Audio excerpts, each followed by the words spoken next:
पंजाब के बठिंडा के एक छोटे से गांव से निकला हुआ ये लड़का जो अपनी गायकी से उस्ताद नुसरत फतेह अली खान साहब की याद दिलाता है, रातों रात इंडियन आइडल 11 का खिताब जीत के सुपरस्टार बन गया। लेकिन ये सफर उसके लिए इतना आसान नहीं था। बचपन में ही ऐसे में पिताजी की मृत्यु हो गई। अपनी मां को और घर को सहारा देने के लिए उसे बूट पॉलिश तक करना पड़ा। बिना तालीम के उस्ताद नुसरत फतेह अली खान साहब के गाने सुन सुनकर उसने गायकी सीखी और उसके बाद उसने इंडियन आइडल में पार्टिसिपेट किया। लेकिन ये लाइमलाइट में तब आया जब आनंद महिंद्रा ने उसके एक वीडियो को ट्विटर पे शेयर किया। फिर उसके बाद उस बंदे ने पीछे मुड़ के कभी नहीं देखा और फाइनली इंडियन आइडल का खिताब अपने नाम कर लिया और अपनी मां का सपना भी पूरा किया। तो इस बंदे के लिए एक हार्ट तो बनता है।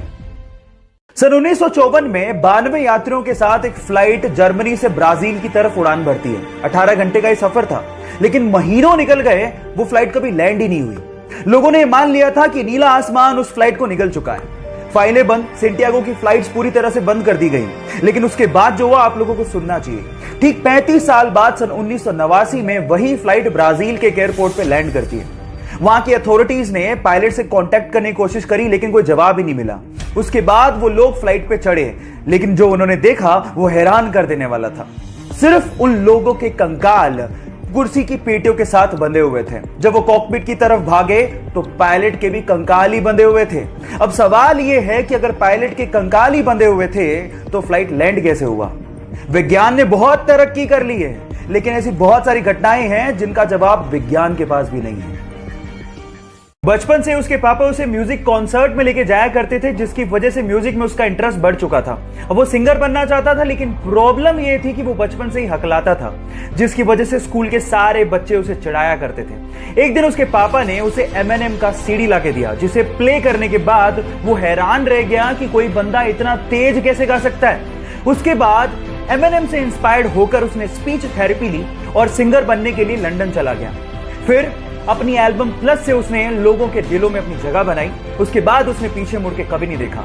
फिर उसके बाद अपनी एल्बम मल्टीप्लाई के लिए उसने 2 ग्रैमी अवार्ड जीते और अपनी एल्बम डिवाइड के शेप ऑफ यू सॉन्ग से पूरी दुनिया में छा गया। Yes guys, I am talking about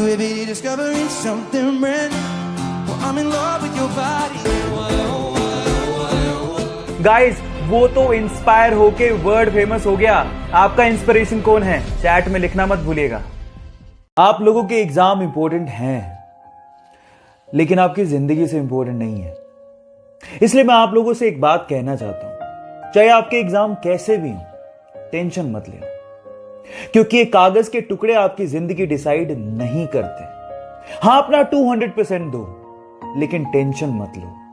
और एक बात मैं आपके पेरेंट्स से भी कहना चाहता हूं, आप लोगों ने अपने बच्चे को 90% लाओगे तो ये दूंगा, 95% लाओगे तो ये दूंगा, ये कहा होगा। सही है, गलत नहीं है, लेकिन उसे ये भी कहो कि अगर नहीं आते या तू फेल हो जाता है तो भी मैं तेरे साथ खड़ा रहूंगा। आपके बच्चे आपका गर्व हैं, उनका साथ दो, क्योंकि एक दिन वो आपका नाम जरूर रोशन करेंगे। जब वो अपनी पहली सोलो मूवी रिलीज रॉकी का इंतजार कर रहा था तो उसके 3 दिन पहले उसकी मां का देहांत हो गया। वो अपनी मां से बहुत ज्यादा प्यार करता था। इस गम को भुलाने के लिए उसने ड्रग्स का सहारा लेना शुरू कर दिया, लेकिन ड्रग की लत ने उसे मार दिया। 2 साल तक ड्रग की लत को छुड़ाने के लिए वो यूएस रहा, लेकिन उसके बाद जब उसने कमबैक किया तो खलनायक जैसी मूवी में अपनी एक्टिंग का लोहा मनवा दिया। लेकिन प्रॉब्लम्स यही खत्म नहीं हुई। 1993 के बम धमाकों में अवैध हथियार रखने के चक्कर में उसे जेल भेज दिया गया। लेकिन फिर से जब रिहा हुआ तो वास्तव जैसी मूवी में फिल्म फेयर अवार्ड जीते और उसके बाद मुन्ना भाई जैसी मूवी में राष्ट्रीय पुरस्कार तक जीते। लेकिन प्रॉब्लम्स यही खत्म नहीं हुई। 2013 में अदालत ने उसे फिर से दोषी पाया और 5 साल की कैद की सजा सुना दी। इतने उतार चढ़ाव देखने वाले हमारे संजू बाबा आज भी अपनी एक्टिंग के दम पर बॉलीवुड में अपना एक अलग मुकाम बनाए हुए हैं। तो अपने संजू बाबा के लिए 1 लाइक तो बनता है। आप लोगों ने मूवीज में सुपर हीरो को तो प्लेन को लैंड कराते हुए और पैसेंजर्स की जान बचाते हुए देखा होगा, लेकिन रियल लाइफ में भी एक ऐसा इंसिडेंट हो गया जो किसी मूवी के स्टंट से कम नहीं था। यह बात है 2014 की, जब एक पैसेंजर प्लेन को लैंड करना था, लेकिन जैसे ही पायलट ने टायर्स को खोला तो आगे वाला टायर ढंग से खुला ही नहीं। अब अगर उसी सिचुएशन में वो लैंड करवाता तो पक्का कुछ ना कुछ बड़ा एक्सीडेंट होता।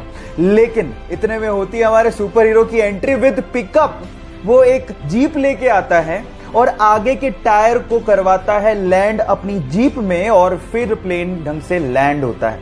ये घटना किसी स्टंट से कम नहीं है। बहरहाल उसने अपनी जाबाजी से बहुत से पैसेंजर्स की जान बचाई, तो इस बंदे के लिए 1 लाइक तो बनता है। नॉर्मल बैलेंसिंग करना भी बहुत मुश्किल काम है, और अगर कोई आपसे कह दे कि रस्सी पे बैलेंसिंग करनी है तो भी हमें 100 बार सोचना पड़ जाए। लेकिन वियतनाम के 2 भाई इस तरह की बैलेंसिंग करते हैं जिससे हमारे दांतों तले उंगलियां दब जाएं। ये दोनों भाई एक दूसरे के सिर के बल बैलेंसिंग करते हुए 2 वर्ल्ड रिकॉर्ड तक बना चुके हैं। पहला वर्ल्ड रिकॉर्ड उन्होंने 2016 में स्पेन में बनाया था, जहां दोनों ने एक दूसरे के सिर के बल बैलेंसिंग करते हुए 90 सीढ़ियां चढ़ गए थे। और उसके बाद तो उन्होंने हद ही कर दी।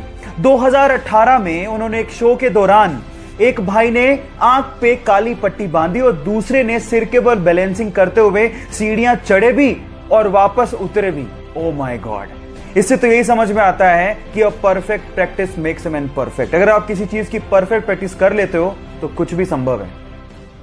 एक स्ट्रगलिंग एक्टर जिसके पास ना काम था ना पैसा, मजबूरी में आकर उसे अपनी बीवी के गहने बेचने पड़े। मकान मालिक ने घर से बाहर निकाल दिया, इसलिए रातें उसे बस स्टॉप पर रहकर गुजारनी पड़ी। अपनी भूख मिटाने के लिए उसे $25 में अपना फेवरेट कुत्ता तक बेचना पड़ा। लेकिन एक दिन उसने मोहम्मद अली का मैच देखा। उससे इंस्पायर होकर 20 घंटे लगातार बैठ के उसने स्क्रिप्ट लिखी और स्क्रिप्ट को लेकर एक प्रोड्यूसर के पास गया। उस प्रोड्यूसर को स्क्रिप्ट इतनी पसंद आई कि वो उसके लिए $1,25,000 देने को तैयार था।